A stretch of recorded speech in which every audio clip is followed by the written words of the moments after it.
Bismillahirrahmanirrahim. Assalamualaikum warahmatullahi wabarakatuh. Saya Irma Yanti dengan NIM 21516020. Tujuan saya membuat video ini adalah untuk memenuhi tugas mata kuliah kajian jurnal pendidikan matematika, yaitu menganalisis suatu artikel jurnal. Langsung saja kita analisis artikel yang saya tampilkan di layar. Saya sudah memilih artikel jurnal. Nah, di sini ada identitas artikelnya.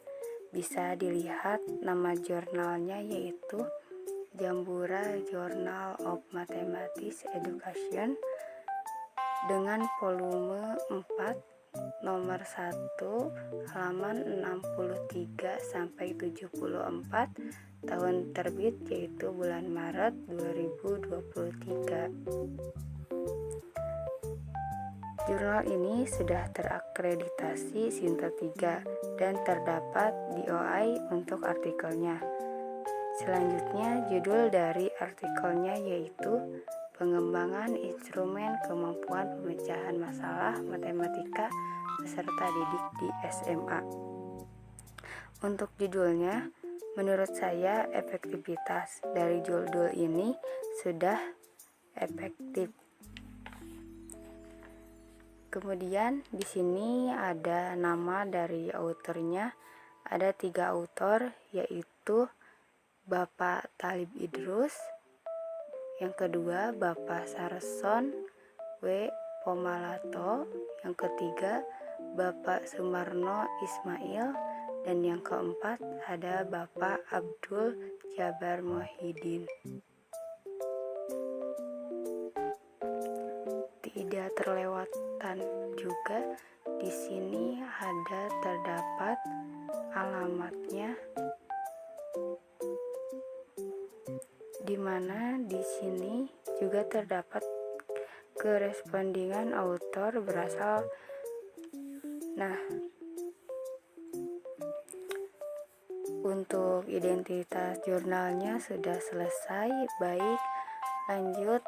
Setelah identitas jurnal sudah dibahas, selanjutnya kita ke bagian abstraknya, di mana di dalam abstrak ini terdapat beberapa hal mengenai latar belakang, tujuan, metode penelitian, hasil, dan kesimpulan dari penelitian dari penelitian yang telah dilakukan.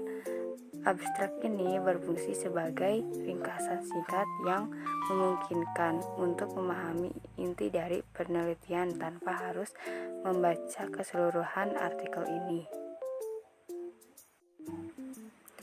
Langsung saja kita baca mengenai abstraknya. Nah, untuk latar belakangnya yaitu ketika seorang guru melakukan penilaian terhadap kemampuan peserta didik dalam menyelesaikan masalah, tentunya diperlukan sebuah instrumen tes yang baik yang disusun. Namun, pada kenyataannya masih banyak guru yang menggunakan soal tanpa melalui proses penilaian ahli, menyebabkan penilaian terhadap hasil belajar peserta didik menjadi kurang optimal. Nah, di sini juga ada tujuan dari artikel ini, yaitu untuk menghasilkan instrumen tes kemampuan pemecahan masalah matematika peserta didik SMA. Untuk jenis penelitiannya yang digunakan yaitu research dan development. Untuk sampelnya yaitu peserta didik SMAN 1 tapak kelas 12 IPA dengan jumlah 100 orang. Penelitian menggunakan model pengembangan. Nah, Modelnya yaitu Triagarajan, Semel, dan Semel, yaitu 4 dimensi yang kemudian peneliti membaginya ke dalam 3 tahap prosedur pengembangan atau tahap studi pendahuluan, tahap pengembangan, dan tahap pengujian. Hasil penelitian menunjukkan jika instrumen yang dihasilkan sudah valid dengan nilai CPR dan CP sama dengan 1 serta memiliki tingkat reliabilitas yang tinggi 0,77. Berdasarkan hasil implementasi instrumen tes pada kelas uji coba, lapangan menunjukkan penilaian terhadap hasil belajar peserta didik menjadi lebih optimal, di mana diperoleh jika kemampuan pemecahan matematika peserta didik sudah cukup optimal. Meskipun masih ada indikator yang masuk dalam kategori kurang. Dengan dilakukannya pengembangan instrumen tes ini akan mengoptimalkan penilaian guru dalam menilai hasil belajar peserta didik, khususnya dalam memecahkan masalah matematika. Nah, di sini juga terdapat kata kunci, yaitu kata kuncinya instrumen tes dan pemecahan masalah matematika. Tentu saja kenapa menjadi kata kunci, karena dilihat dari judul artikelnya, yaitu pengembangan instrumen kemampuan pemecahan masalah matematika peserta didik. Jadi dijadikan kata kunci. Nah, sudah membahas mengenai abstrak, lanjut kita ke pendahuluan.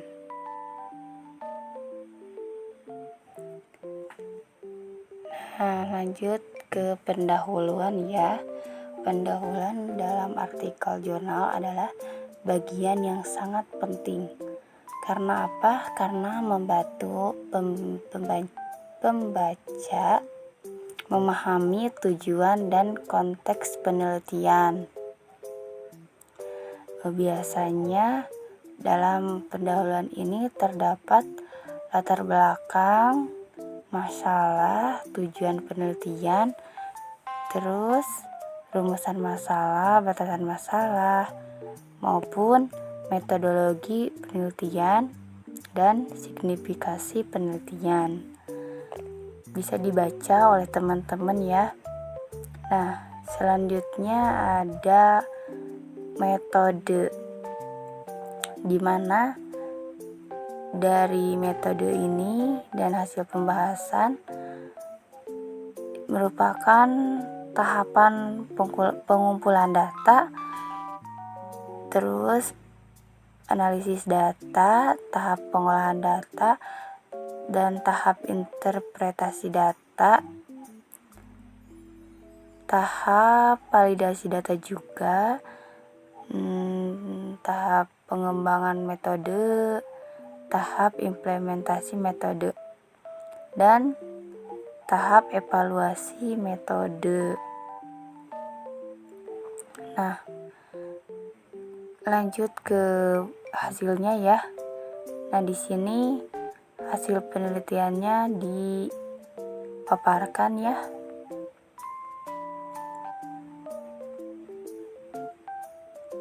Mengenai pembahasan hasil, lanjut implikasi penelitian, kesimpulan, rekomendasi, tinjauan pustaka, dan daftar pustakanya juga. Nah, mungkin itu yang dapat saya sampaikan. Mohon maaf apabila ada kesalahan. Terima kasih atas perhatiannya. Wassalamualaikum warahmatullahi wabarakatuh.